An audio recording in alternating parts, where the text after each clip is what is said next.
We began the Clean Power Champions several years ago, and the original idea was to recognize our ancestors and the founders of California's clean energy policies. And it's been our opportunity and privilege in these years to highlight the service and the contributions, many of which are unsung. It's the 12th edition of the Clean Power Champions. We started it back in 2003. At that time, we were celebrating the 40th anniversary of the most important energy legislation ever enacted by any state. The best analogy I can think of is the lifetime achievements for the Oscars. These are all men and women who have devoted their careers to clean energy. They've had their forms of recognition, whether it's been in business, whether it's been in government, but there really are no Oscars, if you will, for clean energy in California. But when you look at the continuity from Gray Davis to Arnold Schwarzenegger to Jerry Brown, you have got the kind of certainty that companies like mine find compelling to invest in the state. We've used the award to celebrate careers in clean energy leadership that have helped establish California in that role, both in the United States and internationally. These are among the architects of the modern California. They're the people who initiated a clean energy transition that's now reverberating around the world. I appreciate this award greatly. And as a matter of fact, I can't think of any other time in these last 40 years where somebody's bothered to give me an award about anything.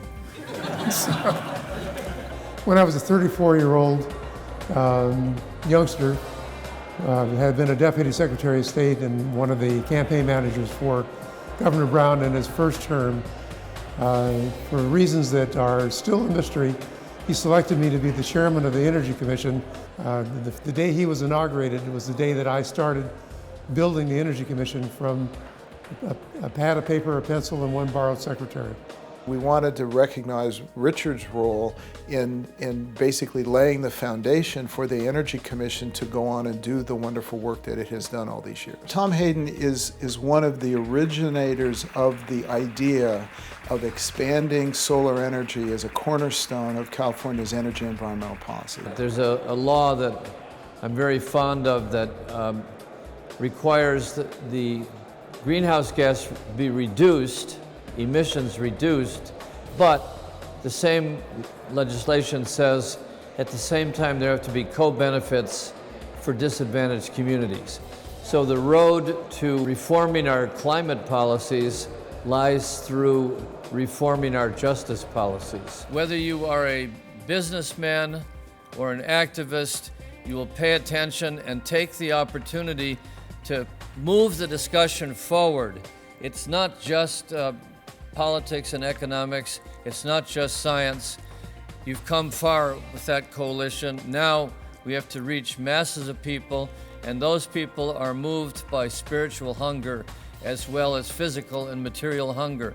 And when this Pope declares that the earth is not just a storehouse of stuff for us to turn into products, but that the earth itself and the universe itself and creation itself are worthy of being considered and respected as sacred, you will feel a strong vibration around the planet that the environmental movement has not been able to generate on its own. Verinder Singh is not well known beyond the company that he works with and the small group of colleagues, but he has played a very important role as a shuttle diplomat between and among some of the factions within the renewable industry. We have a lot more generations to come. As far as I can tell, we're using more and more energy to fuel our daily needs.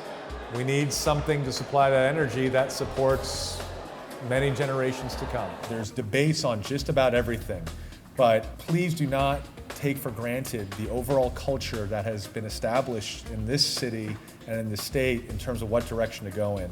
Hal Romanowitz, who is sadly no longer with us, was one of the true pioneers of the wind industry, and he was the one, along with other colleagues of ours, Rich Ferguson and Dave Olson, that really visualized Tehachapi, and that was really the first time that we had put together a renewable resource area with the transmission needed to get it to market and do it at the same time. It's just a wonderful event to take a moment to honor the policymakers, the developers, the activists, and the other folks who have done so much to make California what it is today, which is the leader in green energy throughout the U.S.